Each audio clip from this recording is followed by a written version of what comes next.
नमस्कार साथियों, मार्च की सैलरी बनाने से पहले ये वीडियो ज़रूर देखें कि किस प्रकार से पे मैनेजर पर एसआई कटौती अपडेट इनकम टैक्स अपडेट करें।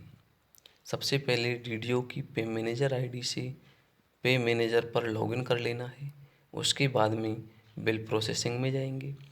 बिल प्रोसेसिंग में सैलरी प्रिपरेशन ऑप्शन पर जैसे ही क्लिक करेंगे तो हमारे सामने खुले हुए जो भी ऑप्शन हैं उनमें से एम्प्लॉय पे डिटेल पर हमें क्लिक कर देना है।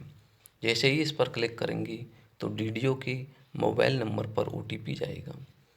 ओटीपी जाने के बाद में हम सेंड ओटीपी पर क्लिक करेंगे। जैसे ही इस पर क्लिक करेंगे तो हमारे सामने ओटीपी का ऑप्शन आएगा। हम ओटीपी जैसे ही सबमिट करेंगे OTP has been successfully verified का ऑप्शन आ जाएगा। हम यहाँ पर इसे ओके कर देंगे। ओके करने के बाद में मंथ सेलेक्ट करेंगे। मंथ मार्च को सेलेक्ट कर लेंगे।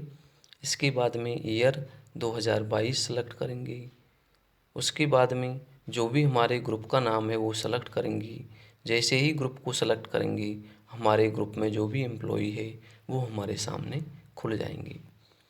अब इनमें से हमें किसी भी एम्प्लॉय को सेलेक्ट कर लेना है जिसकी की कटौती की जानी है।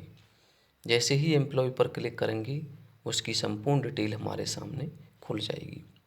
अब हमें एम्प्लॉय के अगर इनकम टैक्स को एडिट करना है तो एडिट के ऑप्शन पर जाएंगे, क्योंकि फरवरी के माह में ज़्यादातर एम्प्लॉय की इनकम टैक्स की अधिक कटौती हुई थी। अगर किसी की कटौती नहीं है तो हम उसे डिलीट कर देंगे। अगर किसी की कम कटौती की जानी है तो एडिट ऑप्शन पर जाकर हम उसकी कटौती को कम कर सकते हैं।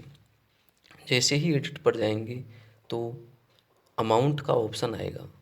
अमाउंट क्लिक करने के बाद में जितनी भी इनकम टैक्स की कटौती करनी है वो यहाँ पर भर कर हम सेव कर देंगे। तो जैसे यहाँ पर 4000 की कटौती थी, उसके बाद में अब उसकी कटौती कम की जानी है, 1000 भर दिया और उसको सबमिट कर देना है।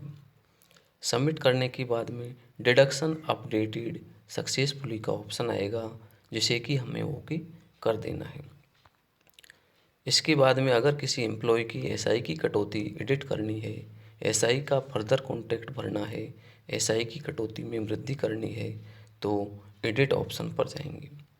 जैसे ही एडिट ऑप्शन पर जाएंगे सेलेक्ट करेंगे यहाँ पर अमाउंट, तो स्लैब डज नॉट एग्जिट का ऑप्शन भी आएगा।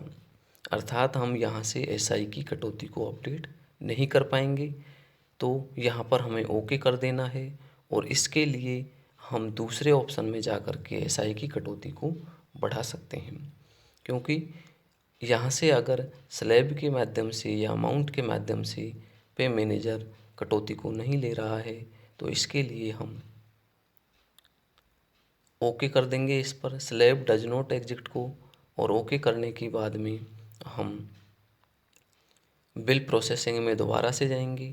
वहाँ पर सैलरी का जो प्रिपरेशन का जो ऑप्शन है उस पर क्लिक करेंगे।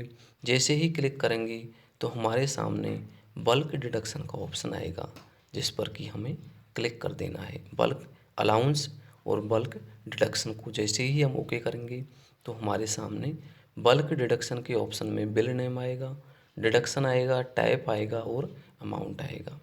बिल नेम में हमें बिल को सेलेक्ट कर लेना है।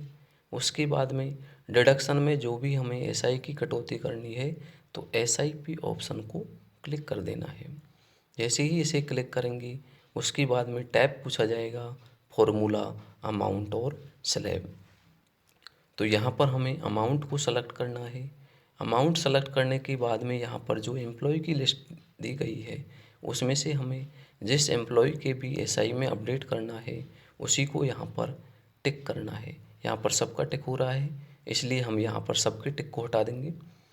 सबके टिक मार्क को हटाने के बाद में जिस एम्प्लॉय का हमें करना है उस पर टिक मार्क कर देंगे।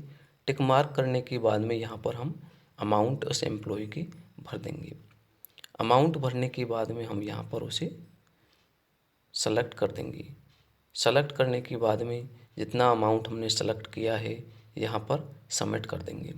जैसे ही सबमिट करेंगे एम्प्लॉय का एसआई का जो अमाउंट है यहाँ पर सबमिट हो जाएगा।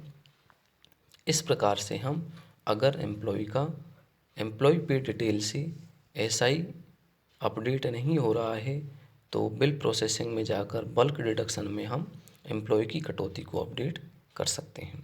तो साथियों, इस प्रकार से हम पे मैनेजर पर इनकम टैक्स और एसआई की कटौती को अपडेट कर सकते हैं। इस वीडियो के माध्यम से बस यही एक जानकारी थी। अगर वीडियो पसंद आया हो तो वीडियो को लाइक और चैनल को सब्सक्राइब करना न भूलें। धन्यवाद।